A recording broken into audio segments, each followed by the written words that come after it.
Folks, gather round. We've got a tale straight out of Denver, a city known for its rocky mountains and craft breweries. But today, we're not talking about scenic views or delicious beers, no. Today, we're diving into a story that's as wild as the Colorado wilderness itself. And now, apparently, dramatic ICE raids. That's right, folks, Immigration and Customs Enforcement, or as I like to call them, the Interior Comedy Enforcement, decided to grace the mile-high city with their presence. Picture this, a city bustling with life, suddenly interrupted by the sight of ICE agents swarming the streets. And let me tell you, the whole thing was about as coordinated as a three-legged llama trying to do the Macarena. Imagine the confusion, the chaos, and the sheer absurdity of it all. It was like watching a slapstick comedy unfold in real time. This wasn't your average knock-knock, it's ICE situation. No, this was a full-scale operation that had everyone on edge. Residents peeking through their curtains, wondering what on earth was happening. We're talking a full-blown, multi-agency extravaganza. Think Homeland Security, the DEA, even the U.S. Marshals Service, all the big players, minus Samuel L. Jackson. Which is a shame because he would have brought the snacks. It was a scene straight out of an action movie, but with a twist of comedy that only real life can provide. So, who were these mysterious figures causing such a stir in the Centennial State? Well, according to the feds, they were after members of the Venezuelan Tren de Aragua gang. Now, I'm not an expert on international criminal organizations, but I'm pretty sure a name that translates to Train of Aragua doesn't exactly scream masterminds. But hey, maybe they're just really into public transportation. Maybe they hand out Metro cards instead of extortion notes. Look, I'm just saying, let's not jump to conclusions here. Now, you might be wondering what prompted this grand display of federal force. Well, according to ICE Acting Director Caleb Vitello, try saying that 5 times fast, it was all about those pesky public threats. Apparently, this gang was throwing shade so hard it warranted a full-scale raid. But here's the kicker, folks. Colorado law says local jails can't hold people just because ICE asks nicely. They need actual warrants, probable cause, you know? Those pesky little things called legal procedures. And apparently getting those was just too much paperwork for our intrepid heroes at ICE. Section 4 Colorado says, no gracias to ICE detainers, a legal standoff. That's right, Colorado decided to stand up to the feds and say no to ICE detainers. This bold move has sparked a significant legal battle, drawing attention from all corners of the country. The state government, backed by various advocacy groups, is challenging the federal authority on immigration enforcement.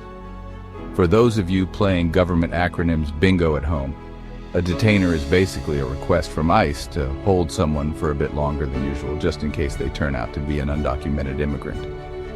This request often puts local law enforcement in a tricky position, balancing federal demands with state laws and community trust. It's like putting a dibs on someone at a really awkward party. Imagine trying to leave, but someone insists you stay just a bit longer, making everyone uncomfortable. So we've got a standoff. Colorado law versus ICE policy. This clash is not just about legal principles, but also about the broader implications for state sovereignty and federal overreach. It's like the Wild West, except instead of cowboys and saloons, we've got lawyers and legal briefs. The courtroom becomes the new frontier, where each side is armed with legal arguments and precedents. And trust me, the only thing drier than a Colorado winter is a legal debate about immigration law. These debates can be long and arduous, with each side meticulously presenting their case, hoping to sway the judge and, ultimately, the public opinion.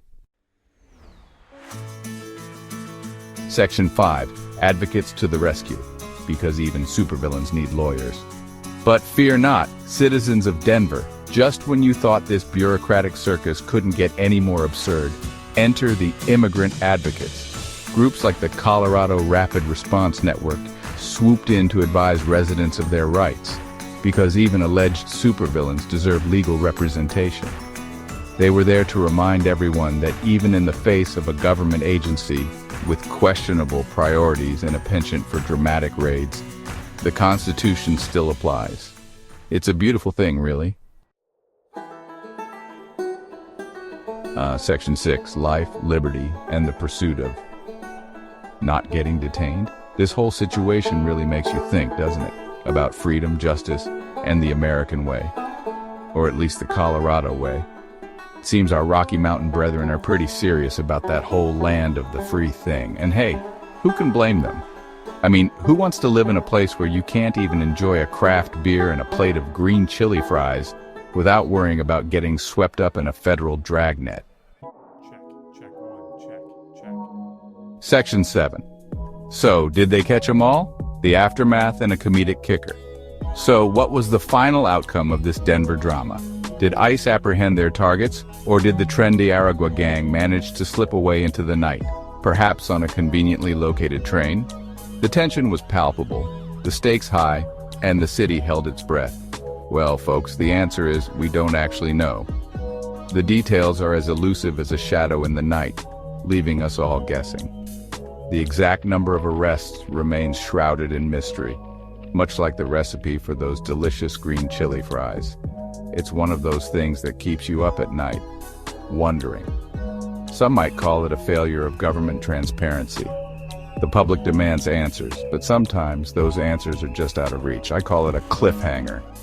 It's like the end of a season finale, leaving you on the edge of your seat, waiting for the next episode.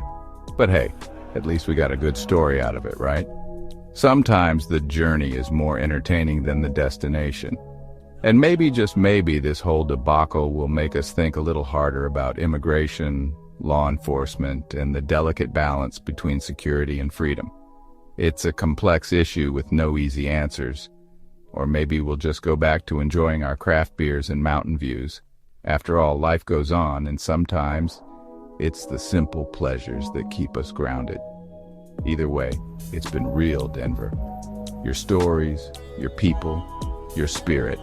It's all part of what makes this city unique. Keep it weird, keep it wild, and try not to get detained. Until next time, stay safe and stay curious.